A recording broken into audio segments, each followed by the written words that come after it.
Okay, let's do a what you think video. I could run these wheels just like that. I'll walk around here, let you look at it from both sides. Of course, I could clean them up, paint them up, you know, stuff like that. Or I could run them with the spun aluminum disc on, and I'm going to put them on right now so that y'all can see that. Oh joy. And they actually go on with screws. You know, it feels weird, the idea of screwing screws into the wheel that your tire is mounted on, but it actually works. This is a pretty old school way of doing things, but it works. It is 3 little holes drilled in the wheel here. 1, 2, 3. Mike would have done that. He would have drilled those holes and set these up, and that screw goes right through there, but the tire doesn't go flat because it doesn't go in far enough to let air out. It's just, like I say, it feels weird to put screws into a wheel that's got a tire on the back. It works. It can be done if you do it right. Do it careful. And I'm guessing that's what Mike did, because it worked good. It worked real good.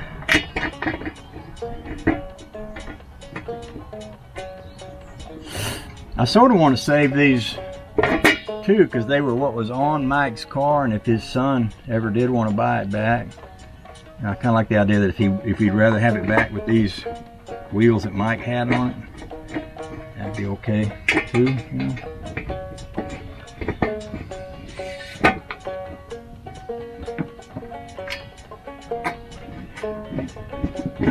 This is the kind of wheels they used to run on those dry lake racers. You know, they'd be trying to get them up to as fast as they could possibly go out on the dry lakes, and the more they could eliminate wind resistance, the more speed they could get out of them. So somebody came up with this idea because there's no wind resistance. I've seen some lately. I've seen some big trailer trucks running something kind of like this. Same reason, trying to get better gas mileage. Pretty cool. Okay, now this is the part where you tell me. And keep in mind, these can be cleaned just by taking a steel wool brush and rubbing them. So that's what they look like, as opposed to that. You know, I had a thought. I've got in here, I've got one of what I think is a Ford to Chevy adapter, and I may have the other one up in the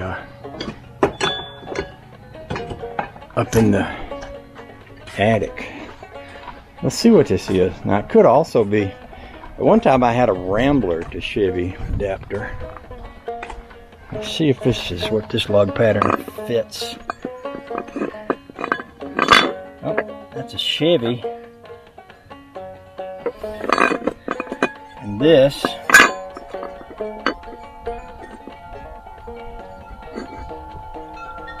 I believe that's a Ford. So if I could find the other one of those up in there, it would be up there if I have it. I suppose it wouldn't hurt to go spend a little time looking, because it'd be cool to put those other wheels that Mike's got that has that same hubcap on the back and they're wider. That would be cool. I'll go look. So I really like those hubcaps on the Chrysler. I believe I like it enough to put those other wheels on the back. I can show you the other wheels, and the tires on that one, on them, were a little slick, but I wouldn't mind buying a couple of tires. These are them right here, and they have those same hubcap things on them.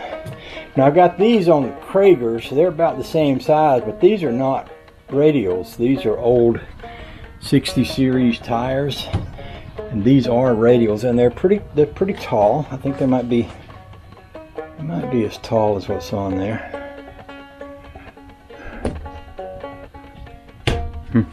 So anyway, that's the thinking I've got is I may, if I got another couple of adapters, what I could do with them is if I put one couple on the back, that whole thing with the left-handed lug nut and the unmatching lug nuts, that would all be resolved.